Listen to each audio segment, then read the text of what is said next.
Good morning, everyone. So let me start with we all love brands, right? And we all live around brands. All the time, we are stepping out of our homes, and for anything, for like clothing, for our daily essentials, we are around brands. And when I say toothpaste, we remind of Colgate, right? We remind of Sensodyne. And when I say butter, we get reminded of Amul. But such conventions with the usual consumer buying behavior are not same with the pharmaceutical branding, right?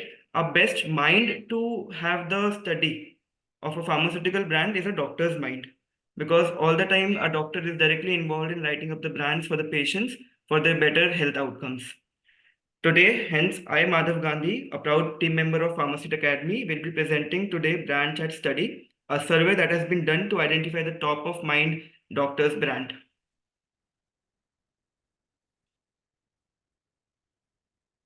So I'll be presenting on the study methodology, the planning and execution, data collection sorting, data analysis and dashboard preparation, category highlights, the credits, acknowledgements, and conclusion. Keeping it very simple, the objective was to identify the go-to pharma brands in a doctor's mind during their writing a prescription.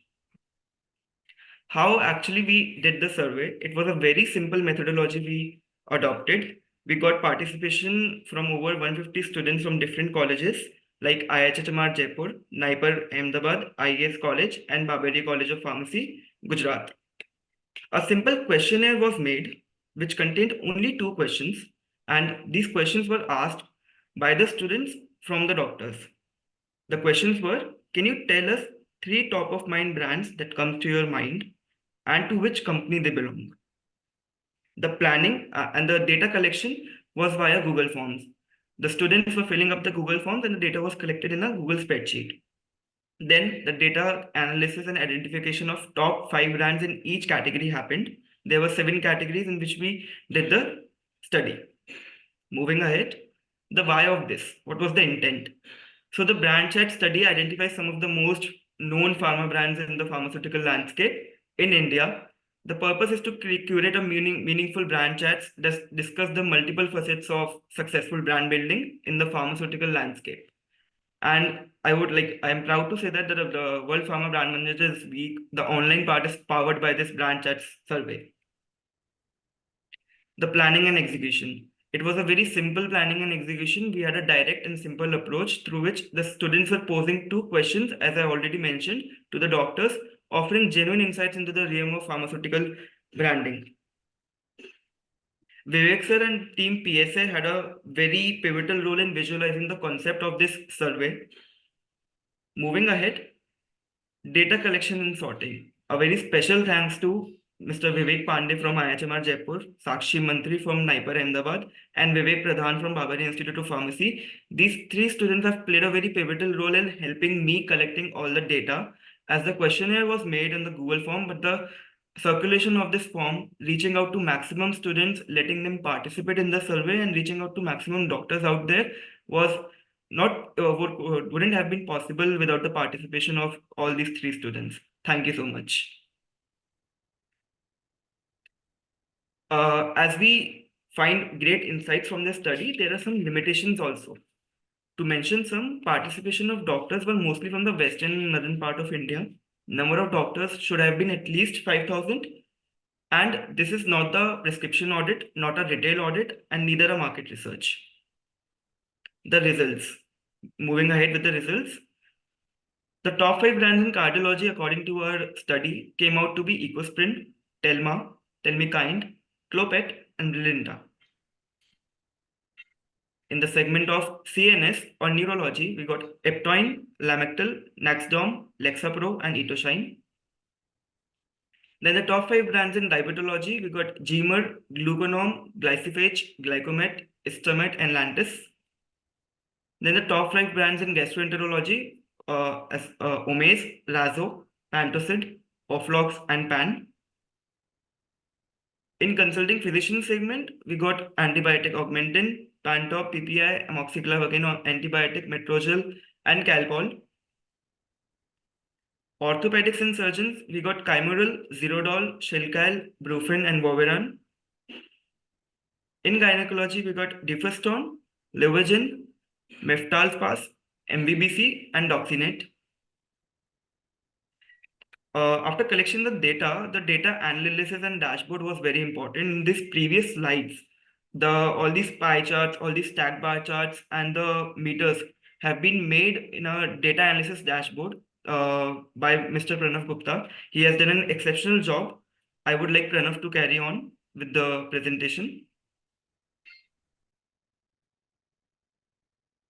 Good morning, everyone. Thank you, Madhav, and thank you, Farmer State, for providing me with this opportunity and supporting me in every aspect of my career. So, I'll be briefing you over the data analysis part. So, I'll just share my screen. Yeah. Is my screen visible to you all? Yes. Yes. So, as Madhav said, that an initial survey was collected by Madhav, which included the name of the doctors, their respective specialty, and the top 3 to 5 brands that they most commonly recommend to the doctors, to the patients, and their respective companies. Also, additional information included the name of the participants who filled out the survey forms, their college affiliations, their images, and other additional details. From this source data, I created a data table which featured the name of the brand names. As you can see, these are the name of the brand names and the specialty of the doctors that recommended those brands. Then I created a brand count table which told us that, for example, a brand name is Edwil, then how frequently Edwil is recommended by doctors of different specialties.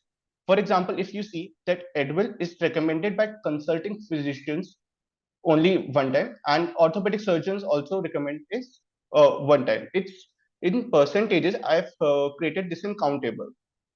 From this data table and brand count table, I generated the first pivot table, which helped us to know the top 5 brands recommended by doctors of various specialties. For example, if I click on CNS, then it told us that CNS, the most common drug that was recommended was Eptoin, then Lamictal, then Nextom, then Lexapro, and such as all the drugs. If I click on diabetology, then it told us that Glycomet, Gluconom, Gmer were the most commonly recommended brands that the doctors recommend of this specialty. Moreover, if I want a more consolidated data analysis, so if I click on cardiology and diabetology, so it provides us that if we mix cardiology and diabetology, then the top 5 most commonly recommended brands were Glycomet, Ecosprin, Telma, Gmer, and Gluconom. Moving ahead, I also created a pivot table that told us that helped us to move focus on a specific brand. For example, if I want to see Atorva and I want to see that how frequently Atorva is being recommended by various specialties of doctors. So if I click on Atorva, so it says that cardiology doctors recommend it 2% of the time and diabetology doctors recommend it 1% of time. Moreover, if I want to see the gastroenterology and gynecologist, just click OK. Okay, so it's not being recommended there. Crocin. If I click on Crocin, so it says that cardiology doctors recommend it 1% of time, diabetology 1%, and same as gynecologist doctors. So then I utilize these both pivot tables to create the final dashboard, as you can see. So I'll just click on cardiology here. So as you can see that cardiology, as I click the cardiology, it gave us the name of the top 5 brands recommended by the doctors of the cardiology specialty. So first was Ecosprin, second was Telma, third was Telmikind, fourth was Clopilate and Prilenta, along with their percentages, 6.69%, 4.54%. So, and here I created a drug multiple specialty column, which told us, and I'll just show you. So it gives a total of percentage of how many times a particular brand is being recommended of the cardiology specialty. If I click on consulting physicians, the data changes automatically and it gives us the top 5 brands again. The first is Augmentin, second is Pantop, third is Amoxicillin, fourth is Metrogyl, and the fifth is Calpol. We can also select multiple specialty at simultaneously to get a more consolidated data analysis. For example, if I want uh, consulting physicians and gynecology together, so it gives me a more consolidated data.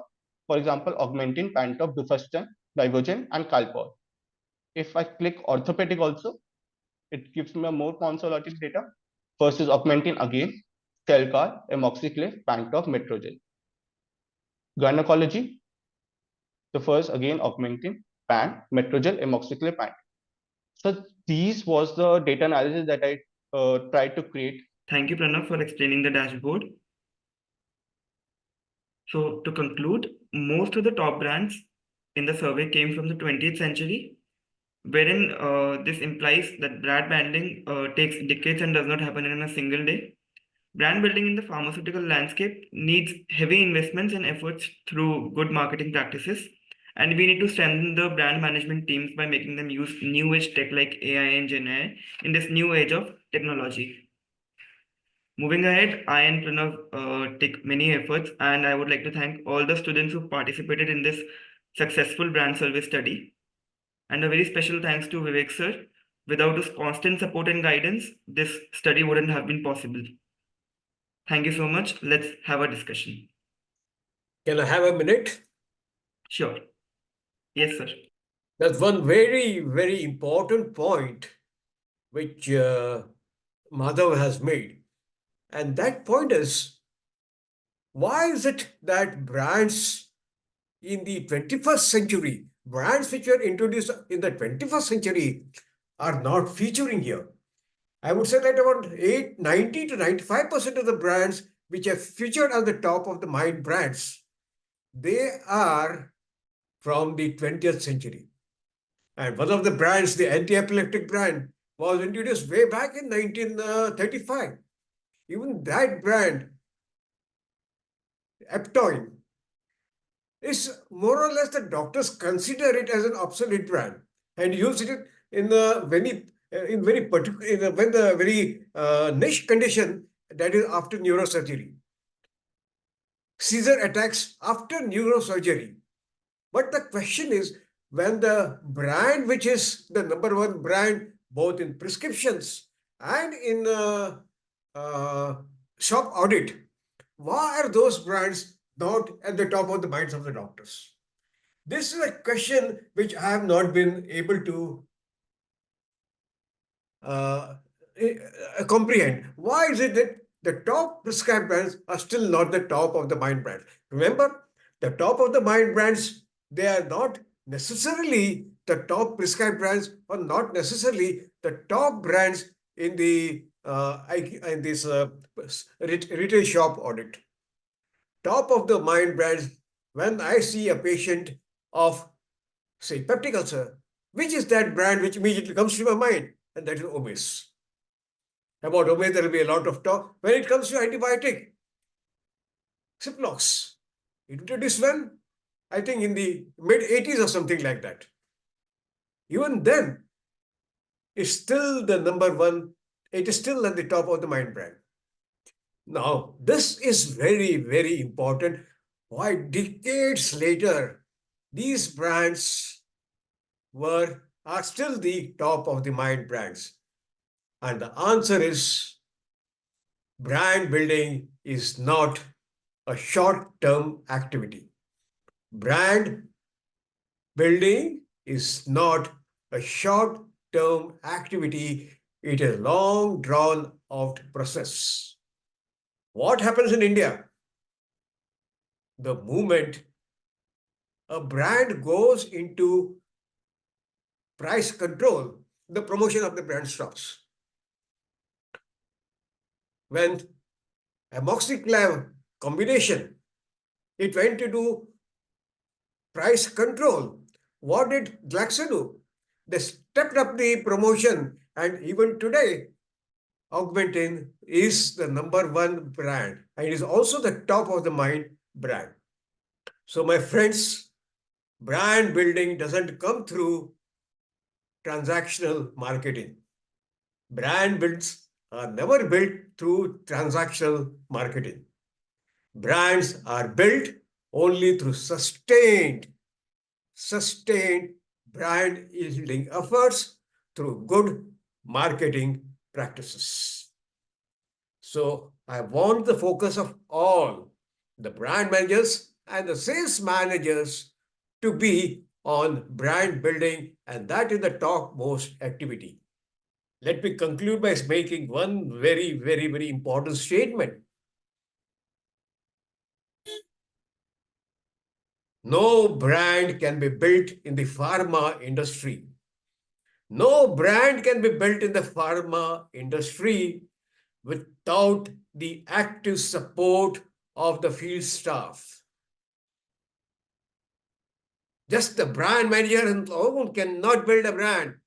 You need to have active support of the field staff, particularly the medical representatives who implement the strategies, and importantly, the first line sales managers. The first line sales managers who are accountable for the implementation done by the medical reps.